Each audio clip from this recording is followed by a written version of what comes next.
Sorry, now I'm back. Continuing in line 75, Juliet's going to do a lot of these opposites, kind of like Romeo did in the beginning when he said, oh, brawling love, oh, loving hate, on anything of nothing first create. She says, beautiful tyrant, fiend angelical, dove-feathered raven, wolfish ravening lamb, all these really good things and the really negative things. And it's something that tends to be really beautiful or nice and kind, and then something that's really evil. Because it's this love and hate stuff coming together again. She loves her husband, but she hates what her husband did because her husband just killed her cousin. And then she says, a damned saint, an honorable villain, and going on again. Same kind of mixing the two opposites together again. And then she says, should ever deceit should dwell in such a gorgeous palace. So at this point, the way she's talking, the nurse thinks she hates Romeo and that she doesn't want anything to do with him anymore. And so she kind of goes off on him.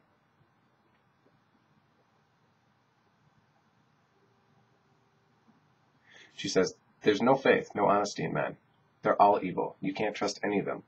And while some of the girls in the class may agree with this statement, she says, shame come to Romeo.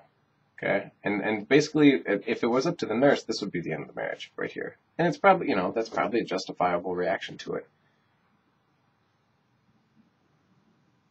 Juliet's reaction to the nurse's reaction is pretty harsh. If you've ever taken a sip of really hot liquid, or you've taken like a bite of pizza and burn your tongue, she says, blistered be thy tongue for such a wish. Someone should take something extremely hot and put it on your tongue until blisters form for such a wish. And she said, shame is a shame to sit on his brow. This isn't his fault. Because what the conclusion Juliet's coming to, and she's going to say in just a second, it could have been Romeo that died. And clearly Romeo wouldn't have killed Tybalt unless there was something going on, and probably that something going on is that Tybalt's trying to kill Romeo. So things aren't good, but at least her husband's still alive. And I guess, she'd rather have her husband still alive than cousin still alive.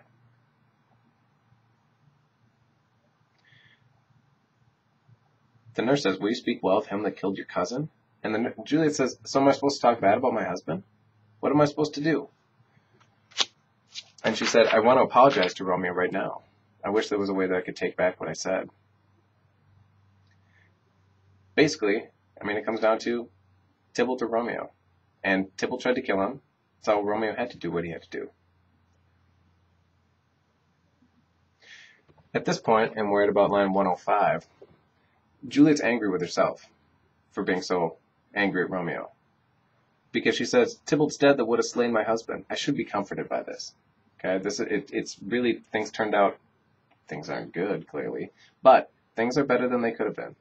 Because I could have been a widow at age 13, which is depressing.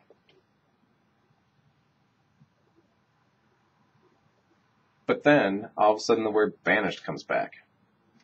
And this is when she really gets depressed.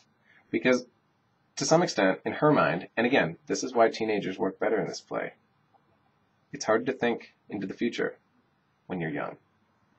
And what she says is, the word banished is worse than 10,000 Tybalts being killed. Because now, not only does she not get to see him, but she knows he's alive. She knows she could be seeing him. And really, there's only so many options that she could do in terms of being able to get together with him.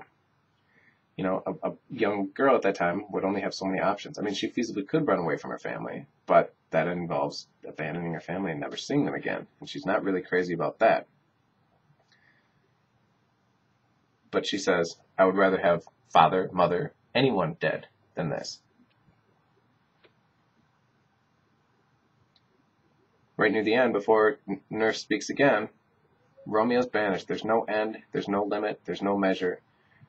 Everything is gone. Now, compared to Romeo, who's laying down on the ground crying, Juliet's taking a fairly mature response to this. At least she could kind of step back and say, things are not as bad as they could have been. Then she asks what her folks are doing. The nurse says they're busy crying over Tybalt. They're just sobbing their eyes out. Juliet makes kind of a snotty remark, and she said they're going to wash his blood away with their tears. Mom is going to make a similar comment to that a little bit later. So she said, now, I want you to go find out what's going on with Romeo. Okay? Because if you don't find out, the thing that's going to take my virginity is going to be death. Okay, so she said, if I can't be with Romeo, I'm not going to live.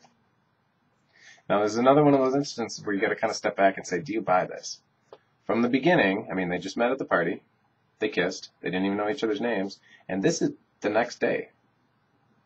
So it hasn't really been that long. But the fact that she feels this strongly that she said, if you can't figure this out, I'm done, and I'm going to kill myself. Either she's just completely overreacting, and that's probably a valid interpretation, but it could also be that she really feels that strongly about it.